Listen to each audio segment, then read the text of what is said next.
ನಮಸ್ತೆ. ಓಯಾಸಿಸ್ ಬದುಕು ಭಾವನೆ ಯಶಸ್ಸು ಬರಡಾದ ಬದುಕಿಗೆ ಸ್ಫೂರ್ತಿಯ 23 ಸ್ಫೂರ್ತಿಯ ಚಿಲುಮೆಗಳು ಬರ್ದಿರೋದು ಗಿರೀಶ ಶ್ರೀಪಾದ ಮೇವುಂಡಿ ಅವರು. ಬನ್ನಿ ನಮ್ಮ ಸೇಮ್ ಚಾಪ್ಟರ್ ಅಲ್ಲಿ ಸಪ್ತಸೂತ್ರಗಳಲ್ಲಿ 4 ಸೂತ್ರ ತಗೊಂಡಿದೀವಿ. ಇನ್ನ 3 ಸೂತ್ರನ ನೋಡೋಣ. ಬಲಶಾಲಿ ವ್ಯಕ್ತಿತ್ವಕ್ಕಾಗಿ ಸಪ್ತಸೂತ್ರಗಳು ಗೊತ್ತಾಯ್ತಲ್ವಾ? ಫಸ್ಟ್ ಸೂತ್ರ, ನಮ್ಮ ಸ್ವಂತಿಕೆನ ಹಾಳು ಮಾಡ್ಕೋಬಾರ್ದು. ಎರಡನೇದು, ಯಾವಾಗ್ಲೂ ಸಿಕ್ಕವ್ರಿಗೆ ಹೆಲ್ಪ್ ಮಾಡಕ್ ಹೋಗ್ಬಿಟ್ಟು ನೀವೇ ಇನ್ನೊಬ್ರ ಕೈಲಿ ಹೆಲ್ಪ್ ಮಾಡಿಸ್ಕೊಳ್ಳೋ ಹಂಗೆ ಮಾಡ್ಕೋಬಾರ್ದು. ಮೂರನೇದು, ನೀವ್ ಎಲ್ಲೇ ಕೆಲಸ ಮಾಡ್ತಾ ಇದ್ರು ಕೂಡ ಅಲ್ಲಿ ನಿಮ್ಮ ಪ್ರಾಮಾಣಿಕತೆಯಿಂದ ಅನಿವಾರ್ಯತೆಯನ್ನ ಸೃಷ್ಟಿ ಮಾಡಬೇಕು. ನಾಲ್ಕನೇದು, ಇಲ್ಲ ಅಂತ ಹೇಳೋದನ್ನ ದಯವಿಟ್ಟು ಹೇಳೋದನ್ನ ಪ್ರಾಕ್ಟೀಸ್ ಮಾಡ್ಕೊಳ್ಳಿ. ಆಯ್ತಾ? ಇವಾಗ ನಾವು 5ನೇದು ನೋಡೋಣ. ಸ್ವಾತಂತ್ರ್ಯವಾಗಿರಲು ಪ್ರಯತ್ನಿಸಿ. ಬ್ಯೂಟಿಫುಲ್ ಆಗಿದೆ. ಬಲಿಷ್ಠವಾದ ವ್ಯಕ್ತಿತ್ವಕ್ಕೆ ಸಪ್ತಸೂತ್ರಗಳು ಸಗದಾಗಿದೆ. ಸ್ವಾತಂತ್ರ್ಯವಾಗಿರಲಿ ಪ್ರಯತ್ನಿಸಿ ಅಂದ್ರೆ ಇಂದಿನ ಸಾಮಾಜಿಕ ವ್ಯವಸ್ಥೆಯಲ್ಲಿ ಪರಸ್ಪರ ಅವಲಂಬನೆಯ ಅನಿವಾರ್ಯತೆ ಸ್ಥಿತಿ ನಿರ್ಮಾಣವಾಗಿದ್ದು ಇತರರೊಂದಿಗೆ ಸ್ನೇಹ ಸಂಬಂಧಗಳನ್ನು ನಿರ್ವಹಿಸಲು ತುಸು ಮಟ್ಟಿಗಿನ ಅವಲಂಬನೆಯ ಅಗತ್ಯವಿದೆ. ಸ್ವಲ್ಪ ಡಿಪೆಂಡ್ ಆಗೋದು ಅಗತ್ಯ ಇದೆ ಇವತ್ತಿನ ಸ್ಥಿತಿ. ಓಕೆ, ನಿರ್ವಹಿಸಲು ತುಸು ಮಟ್ಟಿಗಿನ ಆದರೆ ಈ ಅವಲಂಬನೆ ಯಾವಾಗ ಹೆಚ್ಚಾಗುತ್ತದೆಯೋ ಆಗ ನಿಮ್ಮ ಸ್ವಾತಂತ್ರ್ಯಕ್ಕೆ ಭಂಗ ಬಂದು ಅದು ಪರಾವಲಂಬನೆಯತ್ತ ನಿಮ್ಮನ್ನು ನೂಕಿ ಅದರಿಂದ ವ್ಯಕ್ತಿ ಗೌರವ ಕಡಿಮೆಯಾಗಿ ಇತರರು ನಿಮ್ಮನ್ನು ನಿಯಂತ್ರಿಸುವಂತೆ ದಾರಿ ಮಾಡಿಕೊಡುತ್ತದೆ. ಇಷ್ಟು ಸತ್ಯ ಗೊತ್ತಾ? ನಾವು ಇನ್ನೊಬ್ಬರ ಮೇಲೆ ಡಿಪೆಂಡ್ ಆಗ್ತಾ ಇದ್ದೀವಿ ಅಂದಾಗ ಡೈರೆಕ್ಟ್ಲಿ ಆರ್ ಇಂಡೈರೆಕ್ಟ್ಲಿ ನಮಗೆ ಸ್ವತಂತ್ರವಾಗಿರೋದಕ್ಕೆ ಅಥವಾ ನಮಗೆ ಇಂಡಿಪೆಂಡೆಂಟ್ ಆಗಿ ಬದುಕೋದಕ್ಕೆ ನಮಗೆ ಅರ್ಹತೆ ಇಲ್ಲ ಅನ್ನೋದನ್ನ ನಮ್ಮ ಸಬ್ ಕಾನ್ಷಿಯಸ್ಸು ಅಟ್ರಾಕ್ಟ್ ಮಾಡ್ತಾ ಬರುತ್ತೆ. ನಮಗೆ ಗೊತ್ತಿಲ್ಲದೆ ನಮ್ಮ ಬಗ್ಗೆ ಜನಕ್ಕೆಲ್ಲ ಆ ಥರ ಭಾವನೆಗಳು ನಾವೇ ಕ್ರಿಯೇಟ್ ಮಾಡಿಸ್ತೀವಿ. ನಾನು ಮಾಡಿಸಿದ್ದೆ ಹೇಳ್ತೀನಿ, ಆಯ್ತಾ? ಸೊ ಈ ಜಗತ್ತಲ್ಲಿ ಸ್ವಾತಂತ್ರ್ಯಕ್ಕಿರುವ ಗೌರವ ಹಾಗೂ ಅದರಿಂದ ಸಿಗುವ ಲಾಭಕ್ಕೆ ಸಮಾನವಾದದ್ದು ಯಾವುದೂ ಇಲ್ಲ. ಬಿಕಾಸ್ ಸ್ವಾತಂತ್ರ್ಯ ಅನ್ನೋದು ಸಿಕ್ಕಾಪಟ್ಟೆ ಇಂಪಾರ್ಟೆಂಟ್. ಪ್ರತಿಯೊಂದು ಜೀವಿಗೂ ಇಂಪಾರ್ಟೆಂಟು. ಯಾರೂ ಕೂಡ ಬಂಧನದಲ್ಲಿ ಇರೋಕೆ ಇಷ್ಟಪಡಲ್ಲ. ಅದಕ್ಕೇನೆ ಜೈಲ್ ಅಂತ ಏನಕ್ಕೆ ಮಾಡಿರೋದು? ಸ್ವಾತಂತ್ರ್ಯ ಅನ್ನೋ ಒಂದು ಪವರ್ಫುಲ್ ಆದಂತಹ ಒಂದು ಭಾವನೆ ಅಥವಾ ಅನುಭವವನ್ನ ಅನುಭವಿಸದೆ ಕಟ್ಟಾಕೋದು ಜೈಲು. ಅದಕ್ಕೆ ಅಲ್ಲಿಗೆ ಹೋಗುವಂಥದ್ದು. ಅಂದ್ರೆ ಸ್ವಾತಂತ್ರ್ಯ ಅನ್ನೋದು ಎಷ್ಟು ಇಂಪಾರ್ಟೆಂಟ್ ಇದೆ ನೋಡಿ. ಸೊ ಯಾರಿಗೂ ಕೂಡ ಯಾರ ಬಂಧನದಲ್ಲೂ ಇರಕ್ಕೆ ಇಷ್ಟ ಇರಲ್ಲ ಅಲ್ವಾ? ಹಾಗಿದ್ಮೇಲೆ ಸ್ವಾತಂತ್ರ್ಯ ಎಷ್ಟು ಇಂಪಾರ್ಟೆಂಟ್ ಇದೆ. ಹಾಗಾಗಿ ನಮಗೆ ಇಲ್ಲಿ ಈ ಪರಾವಲಂಬನೆಗೆ ಮೂಲ ಕಾರಣ ಏನು ಅಂದ್ರೆ ಅಜ್ಞಾನ ಹಾಗೂ ಕ್ರಿಯಾಶೀಲತೆಯ ಕೊರತೆ. ಹಾಗಾಗಿ ನಮ್ಮ ಬದುಕಿನಲ್ಲಿ ಬರುವ ಯಾವುದೇ ವಿಷಯವಾಗಲಿ ಅದರತ್ತ ಸ್ವಲ್ಪ ಚಿಂತಿಸಿ ಆ ವಿಷಯದ ಬಗ್ಗೆ ಸ್ವಲ್ಪನಾದ್ರೂ ಜ್ಞಾನ ಸಂಪಾದಿಸಿ ಪರರ ಮೇಲೆ ಅವಲಂಬಿತವಾಗಿರುವುದನ್ನು ಬಹುಮಟ್ಟಿಗೆ ನಿಯಂತ್ರಿಸಬಹುದಾಗಿದೆ. ಶ್ರೀಕೃಷ್ಣನು ಭಗವದ್ಗೀತೆಯಲ್ಲಿ ಹೇಳ್ತಾರೆ, ನಾಹಿ ಜ್ಞಾನೇನ ಸದೃಶ್ಯಂ ಎಂದು ಹೇಳಿದ್ದು ಎಂದಿಗೂ ಪ್ರಸ್ತುತವಾಗಿದೆ. ಮುಂದುವರೆದು ನಮಗಿರುವ ಸೋಮಾರಿತನ ತೊರೆದು ನಮ್ಮ ಕೆಲಸ ಕಾರ್ಯಗಳನ್ನು ನಾವೇ ತಿಳಿದುಕೊಂಡು ನಿರ್ವಹಿಸಿದಲ್ಲಿ ತಪ್ಪಾಗುವ ಸಂದರ್ಭಗಳು ಕಡಿಮೆಯಾಗಿ ಪರಾವಲಂಬನೆ ತಪ್ಪಿ ಇತರರು ಕೂಡ ನಿಮ್ಮನ್ನು ಅವಲಂಬಿಸುವ ಸ್ಥಿತಿ ನಿರ್ಮಾಣವಾಗುತ್ತೆ. ಆದ್ದರಿಂದ ಈ ಸ್ವಾತಂತ್ರ್ಯವೆಂಬ ಬಹುದೊಡ್ಡ ಮೌಲ್ಯವನ್ನು ಹೊಂದಲು ನೀವು ದಾಸ್ಯತ್ವದಿಂದ ಗುಲಾಮಗಿರಿಯಿಂದ ಬಿಡುಗಡೆ ಪಡ್ಕೊಳ್ಳುವಂತಹ ಒಂದು ಪವರ್ಫುಲ್ ಟೂಲ್ ಸ್ವಾತಂತ್ರ್ಯ ಅನ್ನೋದು. ಹಾಗಾಗಿ ನೀವು ಕೂಡ ಇನ್ನೊಬ್ಬರ ಮೇಲೆ ಅವಲಂಬನೆ ಆಗಬೇಡಿ. ನಿಮ್ಮ ಮೇಲೆ ಇನ್ನೊಬ್ರು ಅವಲಂಬನೆ ಆಗೋ ಥರ ಅವ್ರನ್ನ ಕ್ರಿಯೇಟ್ ಮಾಡಬೇಡಿ. ನೀವು ಸ್ವಾತಂತ್ರ್ಯವಾಗಿರಿ, ಅವ್ರಿಗೂ ಸ್ವಾತಂತ್ರ್ಯನ ಕಲಿಸಿ. ಇದು ಯಾಕೆ ಅಂತ ಹೇಳ್ತೀನಿ. ನನಗೆ ಚಿಕ್ಕದ್ರಿಂದ ನನ್ನ ಫ್ರೆಂಡ್ಸ್ ಮೇಲೆ ನಾನು ಡಿಪೆಂಡ್ ಆಗಿದ್ದೆ. ಅಂದರೆ ನಾನು ಸ್ಕೂಲಿಗೆ ಹೋಗಬೇಕು ಅಂದ್ರೂ ನನ್ನ ಫ್ರೆಂಡ್ ಯಾರಾದರೂ ಬೇಕು. ನನಗೆ ಹೋಟೆಲ್ ಹೋಗೇನಾದ್ರು ತಿನ್ಬೇಕಾ, ನನ್ನ ಫ್ರೆಂಡ್ಸ್ ಯಾರಾದರೂ ಬೇಕು. ಅದು ಹಾಗೆ ಕಂಟಿನ್ಯೂ ಆಗಿ ಯಾವ ಲೆವೆಲ್ಗೆ ಬಂದಿತ್ತು ನನ್ನ ಅವಲಂಬನೆ ಅಂದರೆ ನನ್ನ ಬ್ಯಾಂಕ್ ಪಾಸ್ವರ್ಡಿಂದ ಹಿಡಿದು ನನ್ನ ಫ್ರೆಂಡ್ಸಿಗೆ ಗೊತ್ತಿತ್ತು. ಯಾಕಂದರೆ ನಾನು ಬ್ಯಾಂಕಿಗೆ ಹೋಗಿ ATM ಅಲ್ಲಿ ದುಡ್ಡು ತರಬೇಕಾ, ನನ್ನ ಫ್ರೆಂಡ್ಸ್ ತಂದು ಕೊಡ್ತಾ ಇದ್ರು. ದುಡ್ಡು ಹಾಕಬೇಕಾ, ನನ್ನ ಫ್ರೆಂಡ್ಸ್ ಹಾಕ್ತಾ ಇದ್ರು. ಎಲ್ಲ ನನ್ನ ಫ್ರೆಂಡ್ಸ್ ಮಾಡ್ತಾ ಇದ್ರು. ರೀಸನ್ ಏನಂದರೆ, ಒಂದು ಸೋಮಾರಿತನ, ಯಾರು ಹೋಗಿ ಮಾಡ್ತಾರೆ. ಎರಡನೇದು, ಈ ಕೆಲವೊಂದೆಲ್ಲ ಏನಾದರೂ ಒಂದು ಮಾಡಬೇಕು ಅಂತ ಅಂದಾಗ ಕೆಲವೊಂದು ಗೊತ್ತಿರಬೇಕಲ್ಲ, ಅವೆಲ್ಲ ನಂಗೆ ತಿಳ್ಕೊಳ್ಳೋಕ್ಕೂ ಇಷ್ಟ ಇಲ್ಲ. ಸೊ ಹೋಗ್ತಾ ಇರಲಿಲ್ಲ. ಆಮೇಲೆ ಈ ಕೆಲವೊಂದು ಕಡೆ ಹೋಗೋದಕ್ಕೆ ಯಾರಾದರೂ ನನಗೆ ಪಿಕ್ ಮಾಡಬೇಕು, ಡ್ರಾಪ್ ಮಾಡಬೇಕು. ಅದು ಹಂಗೆ ಅಭ್ಯಾಸ ಆಗಿ ನನಗೂ ನಮ್ಮ ಅಣ್ಣಂಗೂ ಜಗಳ ಆಗ್ತಾ ಇತ್ತು. ನಮ್ಮ ಅಣ್ಣ ನಂಗೆ ಅವೈಲಬಲ್ ಇಲ್ಲದೆ ಇರೋ ಕಾರಣ ಅವನು ಎಲ್ಲ ಕಡೆ ಕರ್ಕೊಂಡು ಹೋಗ್ತಾ ಇರಲಿಲ್ಲ. ಒಂದೊಂದ್ಸಲ ಅವಾಗ ಏನು ಮಾಡ್ತಿದ್ದೆ, ನನ್ನ ಫ್ರೆಂಡ್ಸ್ ಮೇಲೆ ಡಿಪೆಂಡ್ ಆಗಿಬಿಡ್ತಾ ಇದ್ದೆ. ಒಂದ್ಸಲ ಹಾಗೆ ಡಿಪೆಂಡ್ ಆಗಿ ಕೆಲವು ಫ್ರೆಂಡ್ಸ್ಗಳು ಇವಳು ಎಲ್ಲ ನನ್ನ ಮೇಲೆ ಡಿಪೆಂಡ್ ಆಗ್ತಾಳೆ, ನಾನು ಇಲ್ಲದೆ ಇವಳಿಗೇನು ಮಾಡೋಕ್ಕೆ ಆಗಲ್ಲ ಅನ್ನೋ ಥರ ನನ್ನನ್ನು ಟ್ರೀಟ್ ಮಾಡಿದ್ದು ಉಂಟು. ಆಮೇಲೆ ನನಗೆ ನನ್ನ ಮೇಲೆ ಅವ್ರಿಲ್ಲ ಅಂದರೆ ನಂಗೇನು ಕೆಲಸ ಮಾಡೋಕೆ ಆಗ್ತಾ ಇಲ್ಲ ಅನ್ನೋ ಪರಿಸ್ಥಿತಿಗೆ ನಾನು ವೀಕ್ ಆಗಿಬಿಟ್ಟೆ.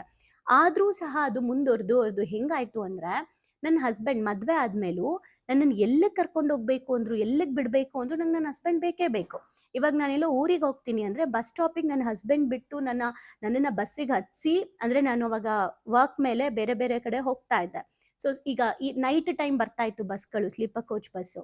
ಆಮೇಲೆ ಬೆಳಗ್ಗೆ ಒಂದೊಂದ್ ಟೈಮ್ ಆ ಕಡೆಯಿಂದ ಬಂದು ಇಳಿತಾ ಇದೆ. ಅವ್ರು ನನ್ನನ್ನು ಹತ್ಸಿ ಆಮೇಲೆ ಅವ್ರು ಹೋಗ್ಬೇಕು. ಯಾರಾದ್ರೂ ಒಬ್ರು ನಾನು ಇಳಿಬೇಕಾದ್ರೆ ಒಬ್ರು ಬರ್ಬೇಕು, ನನ್ನ ಲಗೇಜ್ ಇಟ್ಕೊಳಕ್ ಒಬ್ರು ಬರ್ಬೇಕು, ನನ್ನನ್ನು ಹತ್ಸಕ್ ಒಬ್ರು ಬರ್ಬೇಕು, ನನ್ನ ಡ್ರಾಪ್ ಮಾಡಕ್ ಒಬ್ರು, ಪಿಕಪ್ ಮಾಡಕ್ ಒಬ್ರು, ಹಾಸ್ಪಿಟಲ್ಗೆ ಹೋಗ್ಬೇಕು, ಎಲ್ಲಿಗೆ ಹೋಗ್ಬೇಕು ಅಂದ್ರೆ ನಂಗೊಬ್ರು ಬೇಕೇ ಬೇಕು. ಇದು ಯಾವ ಲೆವೆಲ್ಗೆ ನನ್ನನ್ನ ವೀಕ್ನೆಸ್ ಮಾಡ್ಬಿಟ್ಟು, ನನ್ನ ಬಗ್ಗೆ ಎಷ್ಟು ಜನ ನನ್ನನ್ನು ಎಷ್ಟು ಮಿಸ್ಯೂಸ್ ಮಾಡ್ಕೊಂಡ್ರು, ಅವ್ರ ತಪ್ಪಲ್ಲ, ನನ್ನ ತಪ್ಪು. ಸೊ ನನಗೆ ಯಾವಾಗ್ಲೂ ನನ್ನ ಹಸ್ಬೆಂಡ್ ಹೇಳ್ತಿರು, ನೀನು ಇಷ್ಟೊಂದು ಡಿಪೆಂಡ್ ಹೆಂಗಿದ್ಯಾ ನೀನು, ಇಷ್ಟೊಂದು ಯಾಕೆ ಡಿಪೆಂಡ್ ಆಗಿದ್ಯಾ? ಓಕೆ, ನಿನ್ಗೊಂದು ಚಿಕ್ಕದಾಗ ಆಯ್ತು, ಇಲ್ಲಿಂದ ಆಟೋ ಮಾಡ್ಕೊಂಡು ಹೋಗು, ಅಲ್ಲಿಂದ ನೀನು ಅಲ್ಲಿಗೆ ಹೋಗು ಅಂದ್ರೆ, ಇಲ್ಲ ನಂಗೆ ನೀನೇ ಬಿಡಬೇಕು. ಯಾಕೆ ನನಗೆ ಆಟೋ ಮಾಡ್ಕೊಳ್ಳೋದು? ನಾನು ಫ್ರ್ಯಾಂಕ್ಲಿ ಹೇಳ್ತಾ ಇದ್ದೀನಿ, ನನಗೆ ಓಲೋ ಊಬರ್ ಬುಕ್ ಮಾಡೋದೇ ನಾನು ಕಲ್ತಿರ್ಲಿಲ್ಲ. ನನ್ನ ಫೋನಲ್ಲಿ ಯಾವ ಆ್ಯಪ್ಸು ಇಟ್ಕೊಂಡಿರ್ಲಿಲ್ಲ ನಾನು. ಯಾಕಂದ್ರೆ ನನ್ಗೆ ಯಾರಾದ್ರೂ ಒಬ್ರು ಇರ್ಬೇಕು. ಅದು ಸಬ್ ಕಾನ್ಶಿಯಸ್ ಇಂದ ಕ್ರಿಯೇಟ್ ಆಗ್ಬಿಟ್ಟಿದೆ ನನ್ಗೆ. ಎಲ್ಲದಕ್ಕೂ ಯಾರಾದ್ರೂ ಬೇಕು ನನ್ಗೆ. ಯಾವ ಲೆವೆಲ್ಗೆ ಅಂದ್ರೆ ನಾನು ಎಲ್ಲೇ ಹೋದ್ರು ಒಬ್ಳೇ ಹೋದ್ರೆ ನನ್ಗೆ ಆಗಲ್ಲ. ನನಗೆ ಲೊಕೇಶನ್ ಗೊತ್ತಾಗಲ್ಲ, ನನಗೆ ಹೋಗಕ್ ಗೊತ್ತಾಗಲ್ಲ. ಈಗ ಗಾಡಿ ಇತ್ತು, ಡ್ರೈವ್ ಮಾಡ್ಕೊಂಡು ಹೋಗ್ಬೇಕು ಅಂದ್ರೆ ಲೈಕ್ ನನಗೆ ಲೊಕೇಶನ್ ಇಟ್ಕೊಳಕ್ ಆಗಲ್ಲ. ಹೆಡ್ಸೆಟ್ ಹಾಕೊಂಡ್ರೆ ನಂಗೆ ಕಿವಿ ನೋವು ಬರುತ್ತೆ. ನಾನು ಪಿಕಪ್ ಮಾಡ್ಬಿಡು, ನಾನು ಡ್ರಾಪ್ ಮಾಡ್ಬಿಡು, ಈ ತರ ಎಲ್ಲದಕ್ಕೂ ನಾನು ಬೇರೆಯವ್ರ ಮೇಲೆ ಆಗಿ ಬೇರೆಯವ್ರಿಗೂ ಹೊರೆ ಆಗ್ತಾ ಇದ್ದೆ.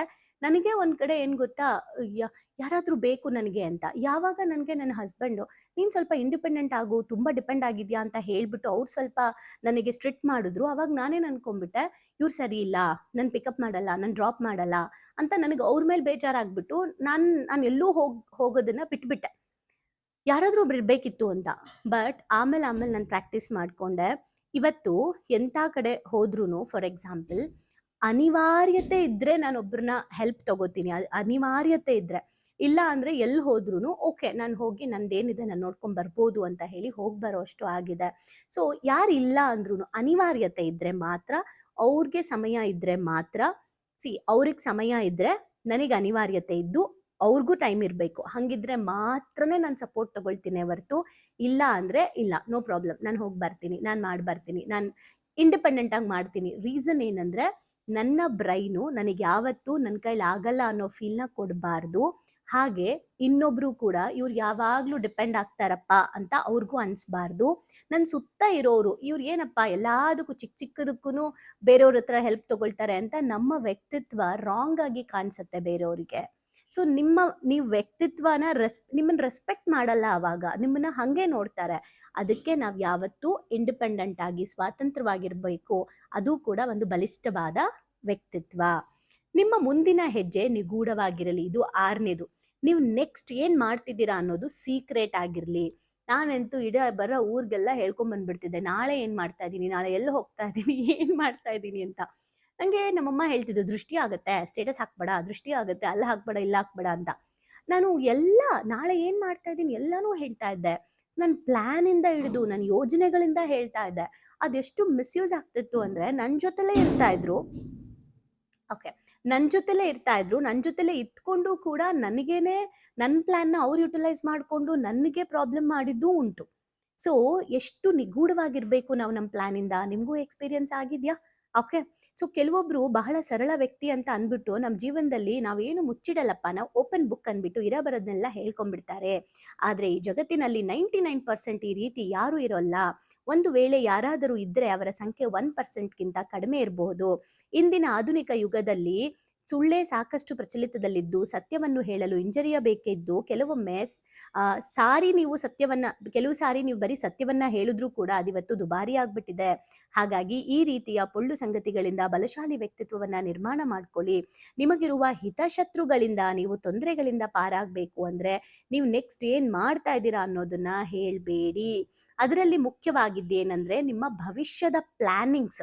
ನಿಮ್ಮ ಕನಸನ್ನ ನೀವು ಹೇಳ್ಕೊಳ್ಳಿ, ಬಟ್ ಅದಕ್ಕೆ ಏನೇನ್ ಪ್ಲಾನ್ ಮಾಡ್ತಿದ್ದೀರಾ, ಎಷ್ಟೆಷ್ಟು ಪ್ಲಾನ್ ಮಾಡ್ತಿದ್ದೀರಾ, ಎಲ್ಲೆಲ್ಲಿ ಪ್ಲಾನ್ ಮಾಡ್ತಿದ್ದೀರಾ, ಯಾರ್ಯಾರು ನಿಮ್ ಪ್ಲಾನಿಗೆ ಸಪೋರ್ಟ್ ಮಾಡ್ತಿದ್ದಾರೆ, ಅದನ್ನ ಯಾವತ್ ಮಾಡ್ತಾ ಇದ್ದೀರಾ, ಹೇಗ್ ಮಾಡ್ತಿದ್ದೀರಾ, ಇದ್ಯಾವುದು ಹೇಳ್ಬಾರ್ದು. ಇದು ನನಗೆ ನನ್ನ ಲೆಕ್ಚರರ್ ಒಬ್ರು ಶೋಭಾ ಮ್ಯಾಮ್ ಅಂತ ಇದ್ದಾರೆ, ಸಾಂಸ್ಕ್ರಿಟ್.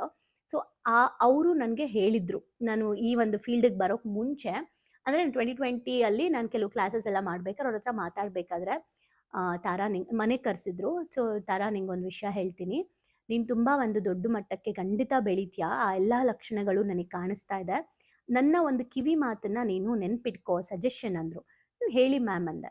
ನಿನ್ನ ಯಾವ ಪ್ಲ್ಯಾನಿಂಗ್, ನಿನ್ನ ಅಕೌಂಟಲ್ಲಿ ಎಷ್ಟಿದೆ, ನಿನ್ನ ಅಕೌಂಟ್ಸ್ ಎಷ್ಟಿದೆ, ಯಾರು ಹ್ಯಾಂಡಲ್ ಮಾಡ್ತಾ ಇದ್ದಾರೆ, ಎಲ್ಲಿ ಹೋಗ್ತಿದ್ಯಾ, ಎಲ್ಲಿ ಪ್ರಾಜೆಕ್ಟ್ ಲಾಂಚ್ ಮಾಡ್ತೀಯಾ, ಇದ್ಯಾವುದನ್ನು ಮುಂಚಿತವಾಗಿ ಯಾರಿಗೂ ಹೇಳಬೇಡ. ಆ್ಯಂಡ್ ಅಕೌಂಟ್ಸ್ ಡೀಟೇಲ್ಸ್ಗಳನ್ನೆಂತೂ ನೀನು ಯಾರಿಗೂ ಕೊಡಬೇಡ. ನಿನ್ನ ಹತ್ರ ಎಷ್ಟಿದೆ ಏನು ಅನ್ನೋದನ್ನು ಫುಲ್ ಕ್ಲಿಯರ್ ಆಗಿ ನೀನು ಯಾರಿಗೂ ಕೊಡಬೇಡ ಅಂತ ಅವ್ರು ಹೇಳಿದ್ದು. ಆ್ಯಂಡ್ ಎಷ್ಟು ಸತ್ಯ ಅದು ಅಂದರೆ ತುಂಬ ಇಂಪಾರ್ಟೆಂಟ್ ಅದೆಲ್ಲ. ಕೆಲವೊಂದು ನಮ್ಮ ಲೈಫಲ್ಲಿ ಕಾನ್ಫಿಡೆನ್ಷಿಯಲ್ ಆಗಿ ಇರಲೇಬೇಕಾಗತ್ತೆ. ಬಿಕಾಸ್ ನೀವು ಒಳ್ಳೆಯವರೇ, ಆದರೆ ತುಂಬ ಒಳ್ಳೆಯವರಾದರೆ ಏನಾಗುತ್ತೆ ನೋಡಿದ್ದೀವಲ್ಲ, ಕರೆಕ್ಟಾ? ಸೊ ಹಾಗಾಗಿ ಕೆಲವೊಂದೆಲ್ಲ ಸೀಕ್ರೆಟ್ ಆಗೇ ಇರಲಿ. ಯಾಕಂದರೆ ತುಂಬ ದೊಡ್ಡ ದೊಡ್ಡ ಕೆಲಸಗಳನ್ನು ಮಾಡೋಕ್ಕೆ ಹೋದಾಗ ದೊಡ್ಡ ದೊಡ್ಡ ಸಮಸ್ಯೆಗಳು ನಾವು ಎದುರು ಹಾಕ್ಕೋಬೇಕಾಗುತ್ತೆ. ಆದರೆ ಅದನ್ನು ನಾವೇ ಬಾ ಬಾ ಅಂತ ಕರ್ಕೊಳ್ಬಾರ್ದಲ್ವ, ಅದಕ್ಕೆ ಹೇಳಬಾರ್ದು ಪ್ಲ್ಯಾನ್ನೆಲ್ಲ. ಸೊ ಅದು ತುಂಬ ಇಂಪಾರ್ಟೆಂಟ್. ನಿಮ್ಮ ಭವಿಷ್ಯದ ಮುಂದಿನ ನಡೆ, ನಿಮ್ಮ ಹಣಕಾಸು ಪರಿಸ್ಥಿತಿಯ ವಿಷಯಗಳು, ನಿಮಗಿರೋ ವೀಕ್ನೆಸ್ಗಳನ್ನು, ಹಾಗೆ ನಿಮಗೆ ದೀರ್ಘ ಪ್ರವಾಸದ ಕೆಲವೊಂದು ಮಾಹಿತಿಗಳನ್ನು, ನಿಮಗಿರುವಂತಹ ಕೆಲವೊಂದು ಇಂಪಾರ್ಟೆಂಟ್ ಇನ್ಫಾರ್ಮೇಷನ್ಸ್ಗಳನ್ನು, ಅಥವಾ ನಿಮ್ಮ ಕುಟುಂಬದಲ್ಲಿರುವಂತಹ ಕೆಲವೊಂದು ಪ್ರಾಬ್ಲಮ್ಸ್ಗಳನ್ನೆಲ್ಲ ನೀವು ಶೇರ್ ಮಾಡಬಾರ್ದು. ಯಾರ ಹತ್ರ ಶೇರ್ ಮಾಡಬೇಕು? ಅಫ್ಕೋರ್ಸ್ ಕೌನ್ಸಿಲಿಂಗಲ್ಲಿ ನೀವು ಪ್ರಾಬ್ಲಮ್ ಸೊಲ್ಯೂಷನ್ಗೋಸ್ಕರ ಹೋದಾಗ ಮಾಡಿ, ಫೈನಾನ್ಷಿಯಲ್ ಅಡ್ವೈಸರ್ ಹತ್ರ, ಸ್ಪಿರಿಚುವಲ್ ಹೀಲರ್ ಹತ್ರ, ಡಾಕ್ಟರ್ ಹತ್ರ ಮಾಡಿ, ಕೌನ್ಸಿಲರ್ ಹತ್ರ ಮಾಡಿ. ಆದರೆ ಊರವ್ರಿಗೆಲ್ಲ ಸ್ಟೇಟಸ್ಸು ವಾಟ್ಸಪ್ಪು ಫೇಸ್ಬುಕ್ಕಲ್ಲೆಲ್ಲ ಹಾಕ್ಕೊಂಡು ಎಲ್ರಿಗೂ ತೋರಿಸ್ಬೇಡಿ ಆ ಪ್ರಾಬ್ಲಮ್ಸ್ನ. ಈ ಮೇಲಿನ ವಿಷಯಗಳನ್ನು ಯಾರು ನಿಭಾಯಿಸ್ತಾರೋ ಅವರು ಎಲ್ಲರ ಕಣ್ಣಲ್ಲೂ ಕೂಡ ಬಲಶಾಲಿಯಾಗಿ ಕಾಣಿಸ್ತಾರೆ, ಗೌರವವನ್ನು ಅವರು ಪಡ್ಕೊಳ್ತಾರೆ. ಸೊ ಹಾಗಾಗಿ ನಿಮ್ಮ ಮುಂದಿನ ಹೆಜ್ಜೆ ಸೀಕ್ರೆಟ್, ನಿಗೂಢವಾಗಿರಲಿ. ಯಾವಾಗಲೂ ಯಾವಾಗಲೂ ಜಾಗೃತರಾಗಿರಿ, ಅವೇರ್ ಆಗಿರಿ, ಪ್ರಜ್ಞೆಯಿಂದ ಇರಿ. ಇಂದಿನ ಅನಿಶ್ಚಿತತೆ ಜೀವನದಲ್ಲಿ ಯಾವ ಸಮಯಕ್ಕೆ ಏನು ತೊಂದರೆ ಬರ್ಬೋದು ಗೊತ್ತಿಲ್ಲ. ಆದರೆ ಸಾಮಾನ್ಯರು ಬರೀ ಭವಿಷ್ಯನ, ಒಳ್ಳೆ ಸಂಗತಿಗಳನ್ನು ಕುರಿತು ಯೋಚನೆ ಮಾಡಿಬಿಟ್ಟು, ಅಸಾಧಾರಣ ವ್ಯಕ್ತಿಗಳು ಮೊದಲು ಸಮಸ್ಯೆಗಳತ್ತ ಚಿಂತೆ ಮಾಡಿ ಆಮೇಲೆ ಫಲಿತಾಂಶವನ್ನು ಯೋಚನೆ ಮಾಡ್ತಾರೆ. ಅಂದರೆ ಅಸಾಧಾರಣ ವ್ಯಕ್ತಿಗಳು ಫಸ್ಟು ಈ ಒಂದು ಪ್ರಾಜೆಕ್ಟ್ ಲಾಂಚ್ ಮಾಡೋಕ್ಕೆ ಮುಂಚೆ ಯಾವೆಲ್ಲ ಪ್ರಾಬ್ಲಮ್ಸ್ ಬರಬಹುದು ಅಂತ ಲಿಸ್ಟ್ ಮಾಡ್ತಾರೆ, ಅದ್ರ ಮೇಲೆ ಅವ್ರು ವರ್ಕ್ ಮಾಡ್ತಾರೆ. ಸೊ ಅದನ್ನು ನಾವು ಮಾಡಬೇಕಾಗಿದ್ದಾರೆ. ಯಾಕಂದರೆ ಒಳ್ಳೆಯ ಸಮಯವು ನಮಗೆ ಹಿತಕರ ಸಂದರ್ಭವನ್ನು ಕೊಡ್ಬೋದು, ಆದರೆ ಕಷ್ಟಗಳು ಜೀವನದ ತಿರುವನ್ನೇ ಬದಲಾಯಿಸ್ಬಿಡುತ್ತೆ. ಹಾಗಾಗಿ ಸುಖದ ಸಂದರ್ಭದಲ್ಲಿ ಮೈಮರೆತು ಇರಬೇಡಿ, ಕಷ್ಟದ ಸಮಯದಲ್ಲೂ ಮೈಮರೆತಿರಬೇಡಿ. ಆಗ ಜೀವನದ ಹಾದಿ ನಮಗೆ ಚೆನ್ನಾಗಿರುತ್ತೆ. ಎರಡಲ್ಲೂ ನೀವು ಮೈಮರೆತ್ರೆ ಗೋವಿಂದ. ಆಗು ಹೋಗುಗಳನ್ನು ಇಲ್ಲೇನು ಗೋವಿಂದ ಅಂತ ಬರ್ದಿಲ್ಲ. ಆಗು ಹೋಗುಗಳನ್ನು ಪರಿಶೀಲಿಸಿ ಅವುಗಳಿಂದ ಸತತವಾಗಿ ಪಾಠ ಕಲಿತು ಅನಿರೀಕ್ಷಿತ ಘಟನೆಗಳನ್ನು ಧೈರ್ಯವಾಗಿ ಎದುರಿಸಲು ನಾವು ಫಸ್ಟ್ ಆಫ್ ಆಲ್ ಯಾವಾಗಲೂ ಕಾನ್ಷಿಯಸ್ನೆಸ್ಸಿಂದ ಇರಬೇಕು. ಆಗ ಮಾತ್ರ ನಾವೆಲ್ಲವನ್ನ ಫೇಸ್ ಮಾಡೋಕ್ಕೆ ಸಾಧ್ಯ.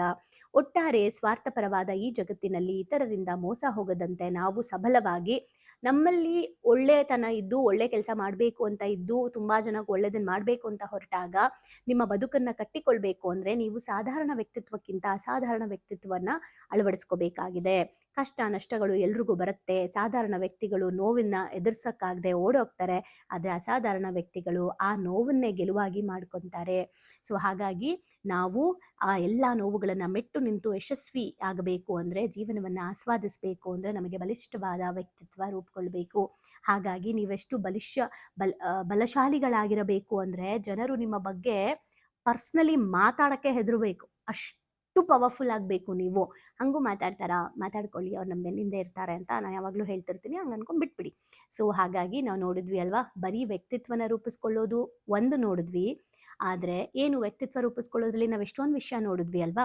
ಆದರೆ ಬಲಶಾಲಿ ವ್ಯಕ್ತಿತ್ವದಲ್ಲಿ ನಾವೇನೇನು ನೋಡಿದ್ದೀವಿ ಇವಾಗ ಅಂದರೆ, ಸ್ವಂತಿಕೆ ನಾವು ಪೋಷಿಸಬೇಕು, ಯಾವಾಗಲೂ ಎಲ್ರಿಗೂ ಅವೈಲಬಲ್ ಆಗಿರಬಾರ್ದು, ನಮ್ಮ ಅನಿವಾರ್ಯತೆ ಸೃಷ್ಟಿಸಬೇಕು, ನೋ ಅನ್ನೋದಕ್ಕೆ ಹಿಂಜರಿಬಾರ್ದು, ನಾವು ಯಾರ ಮೇಲೂ ಡಿಪೆಂಡ್ ಆಗಬಾರ್ದು ಸುಮ್ಮನೆ. ಯಾವಾಗಲೂ ನಿಮ್ಮ ಮುಂದಿನ ಹೆಜ್ಜೆ ಯಾವಾಗಲೂ ನಿಗೂಢವಾಗಿರಬೇಕು. ಆ್ಯಂಡ್ ಯಾವಾಗಲೂ ನಾವು ಜಾಗೃತೆಯಿಂದ ಇರಬೇಕು. ಇದು ಯಾರಿಗಿದೆ ಅವ್ರು ಮಾತ್ರ ಪವರ್ಫುಲ್ ಪರ್ಸ್ನಾಲಿಟೀಸ್. ಸೊ ಹೇಳ್ತಾರಲ್ಲ, powerful personalities come from powerful place ಅಂತ ಯಾವುದೋ ಮೂವಿಲಿ ಒಂದು ಡೈಲಾಗ್ ಕೇಳಿದ್ವಲ್ಲ, ಹಾಗೆ ನಾವು ಪವರ್ಫುಲ್ ಪರ್ಸ್ನಾಲಿಟಿನ ಮಾಡಿಕೊಂಡ್ರೆ ಅಫ್ಕೋರ್ಸ್ ನಾವು ಪ್ರಾಬ್ಲಮ್ಸ್ನ ತುಂಬ ಮೈಮೇಲೆ ಹಾಕೊಳ್ಳೋದ್ರಿಂದ ಅವಾಯ್ಡ್ ಆಗ್ತೀವಿ. ನಮಗೆ ಒಂದು ರೆಸ್ಪೆಕ್ಟ್ ಇರುತ್ತೆ, ನಮ್ಮ ಮೇಲೆ ನಮ್ಗೆ ರೆಸ್ಪೆಕ್ಟ್ ಇರುತ್ತೆ. ಸೊ ಬ್ಯೂಟಿಫುಲ್ ಆಗಿತ್ತು ಈ ಚಾಪ್ಟರ್ ನನ್ನ ಪ್ರಕಾರ. ನಿಮಗೆ ಓವರ್ ಆಲ್ ಏನು ಅರ್ಥ ಆಯಿತು? ಬಲಿಷ್ಠವಾದ ಒಂದು ಕ್ವಾಲಿಟೀಸ್ನ ಹೇಗೆ ಡೆವಲಪ್ ಮಾಡ್ಕೋತೀರಾ? ಆ್ಯಂಡ್ ಮಾಡ್ಕೊಳ್ತಾ ಇದ್ದೀರಾ ಅನ್ನೋದನ್ನು ಕಮೆಂಟ್ ಮಾಡಿ. ಆ್ಯಂಡ್ ತುಂಬ ಬ್ಯೂಟಿಫುಲ್ಲಾಗಿ ಬರೆದಿದ್ದಾರೆ ಈ ಬುಕ್. ಆ್ಯಂಡ್ ಅಫ್ಕೋರ್ಸ್ ಬುಕ್ಗಳೇ ಒಂದು ಲೈಫ್ ಎಜುಕೇಷನ್ ಕೊಡ್ತಾ ಇದೆ ಅಂತ ಹೇಳಿದ್ರೆ ತಪ್ಪಾಗಲ್ಲ. ಸೊ ಇದನ್ನೆಲ್ಲ ಇನ್ನೂ ಕಲಿತು ಅರ್ಥ ಮಾಡಿಕೊಂಡು ಅಳವಡಿಸ್ಕೊಂಡು ಪ್ರತಿದಿನ ಅಪ್ಲೈ ಮಾಡ್ಕೋಬೇಕು ಅಂತಂದರೆ ನೀವು ಪಡ್ಕೊಳ್ತಿರೋ ಜ್ಞಾನನ ಅಳವಡಿಕೆಯಾಗಿ ಕನ್ವರ್ಟ್ ಮಾಡ್ಕೊಳ್ಳೋಕ್ಕೆ ಒಂದು ಫಾಲೋ ಅಪ್ ಸಿಸ್ಟಮ್ ಅವಶ್ಯಕತೆ ಇದೆ. ಅಂದರೆ ಖಂಡಿತ ನೀವು ನಮ್ಮ ಭಾವನೆಗಳಿಗೊಂದು ಶಾಲೆಗೆ ಬನ್ನಿ. ನಿಮ್ಮ ಬದುಕಿನ ಒಂದು ಇನ್ನೊಂದು ರೂಪವನ್ನು ನೀವು ನೋಡ್ಬೋದು. ನಿಮ್ಮ ವ್ಯಕ್ತಿತ್ವವನ್ನು ಬಲಶಾಲಿಯಾಗಿ ರೂಪಿಸ್ಕೊಳ್ಳೋದ್ರ ಜೊತೆಗೆ ನಿಮ್ಮನ್ನು ನೀವು ಗೌರವದಿಂದ, ನೆಮ್ಮದಿಯಿಂದ, ಆರೋಗ್ಯದಿಂದ, ಐಶ್ವರ್ಯವಂತರಾಗಿ ನೀವು ಜ್ಞಾನದ ಮೂಲಕ ತುಂಬ ಚೆನ್ನಾಗಿ ಲೈಫ್ ಲೀಡ್ ಮಾಡೋಕ್ಕೆ ನಮ್ಮ ಸಿಸ್ಟಮ್ ನಿಮಗೆ ಖಂಡಿತ ಸಪೋರ್ಟ್ ಮಾಡುತ್ತೆ. ಆ್ಯಂಡ್ ಆಲ್ರೆಡಿ ಯಾರೆಲ್ಲ ಕ್ಲಾಸಲ್ಲಿದ್ದೀರಾ ನಿಮ್ಮ ಅನುಭವಗಳನ್ನು ಹಂಚ್ಕೊಳ್ಳಿ.